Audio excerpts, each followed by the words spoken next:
Tajuk yang akan dikembangkan oleh saya pada malam ini di surah Al-Ikhlas ini, tuan-tuan dan puan-puan, ialah syoknya baca Quran. Syoknya baca Quran, arti kata syok ni adalah perkataan dalam bahasa dialek orang utara, syok ataupun seronok. Baca Quran ni maksudnya kita membaca Al-Quran dan kita rasa seronok.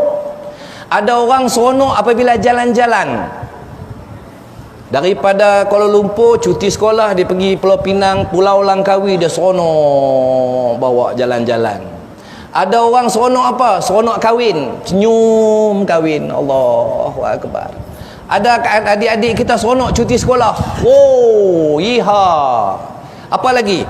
Ada orang seronok kahwin dua. Senyum. Ada orang seronok apa? Dah habis kerja, pencen, duit dapat. Ya. Tetapi tuan-tuan dan puan-puan, seronok yang saya nak maksudkan tadi ialah apabila kita baca surah Al-Anfal ayat kedua, allazina amanu, yang membawa maksud innamal mu'minuna allazina iza zukirallahu wajilat qulubuhum wa iza tuliyat alaihim ayatuhu zadathum imanan wa ala rabbihim yatawakkalun. Apabila dibacakan ayat-ayat Allah, apabila disebut nama Allah, maka bergetarlah hati mereka. Dan apabila dibacakan ayat-ayat Allah, yakni Al-Quran, bertambah-tambah lagi iman mereka. Semoga mereka tergolong dalam orang-orang yang bertawakal kepada Allah.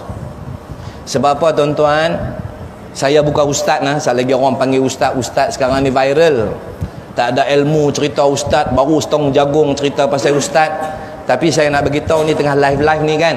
Nama tuan guru saya Al-Fadil Ustaz Napiah Sarani. Saya belajar Al-Quran selama 8 tahun di Masjid Al-Hasanah bersanad, dan sehingga kini saya mendapat tauliah mengajar Al-Quran untuk negeri Selangor. Kalau kau kata tak ada apa ni, cerita kosong-kosong, kita bukan kata tak mau, tapi berdakwah. Kata Nabi SAW, sampaikanlah olehmu dariku walaupun sepotong ayat. Jangan tunggu jadi ustaz baru nak dakwah. Habis bila nak dakwah sampai jadi ustaz. Jangan tunggu kaya baru nak sedekah sampai kaya. Jangan tunggu tua baru nak main masjid. Adik-adik, main masjid, main surau sampai tua. Sebab kematian tak memilih usia. Tengah tidur boleh mati, tengah jalan boleh mati. Apabila kita mati nanti, yang pertama Allah akan tanya kita ialah apakah bekalan kita. Maka tuan-tuan dan puan-puan, hari ini kita nak cerita tentang seronoknya baca Al-Quran. Apabila kita seronok, kita buat apa pun kita jadi gembira. Saya baru balik umrah. Ni cerita nampak macam muka toya. Muka orang kata kepenatan, bukan penat kerja. Bila kita balik daripada perjalanan yang jauh, kita akan rasa kepenatan, tidur tak cukup. Tambah pula di sana kalau kita pergi ghostan 5 jam. Balik pula dia tambah lagi 5 jam. Sekarang ini kita di sini pukul 8 malam. Di sana ghostan balik 5 jam. 8, 7, 6, 5, 4. Pukul 4 petang. 4 petang di sana baru lepas waktu asar. Kita dah lepas maghrib. Kan? Jadi dia nak tune balik masa, tuan-tuan dan puan-puan, mungkin mengambil masa lebih kurang seminggu 2 lah. Kalau tengok muka saya, pasal apa Samsul ni? Sebab duk tidur saja. Balik-balik tidur, letak kepala aja lena, letak kepala lena. Kebetulan pula saya menyantuni jemaah umrah 2 jemaah. Jadi lebih kurang saya berada sebulan di sana. Jadi tuan-tuan dan puan-puan, nanti di penghujung nanti kita cerita tentang promosi. Tetapi saya nak cerita pasal apa tuan-tuan? Di sana orang-orang Arab, Quran ini diturunkan dalam bahasa Arab, bukan bahasa Melayu, bukan bahasa Jawa, bukan bahasa Banjar, bukan bahasa Bangladesh, bukan bahasa Tionghoa. Kita nak rasakan macam mana, nak rasa seronok baca Quran. Baru-baru ni tuan-tuan, saya menyantuni jemaah umrah kami ni hari Jumaat sampai lambat. Berada di luar Masjidil Haram. Lepas khutbah dibacakan, lepas tu dia masuk untuk baca surah. Surah dia baca, imam ni disebut huruf-huruf dia, makhraj huruf dia cantik. Arab, dia punya ha tu ha pedas betul. Bismillah, kalau dia tak ada bismillah, tapi alhamdulillah, alhamdulillahi rabbil alamin. Kan dia ha. Bila dia baca surah, tuan-tuan dan puan-puan, dia meresap. Tambah pula yang baca hari tu imam tu ialah Syekh Abdul Rahman Sudais, ketua Imam Masjidil Haram. Dia baca surah Al-Waqi'ah. Surah Al-Waqi'ah ini cerita tentang kiamat. Bila dia baca, dia nangis. Sambil dia baca, dia nangis. Bila dia nangis, tuan-tuan dan puan-puan, saya duduk merasa macam mana aku nak nangis juga. Arab sebelah saya ni dia punya menangis meleleh-leleh. Sebelah saya ni saya perasan tadi Indonesia, dia pun riau.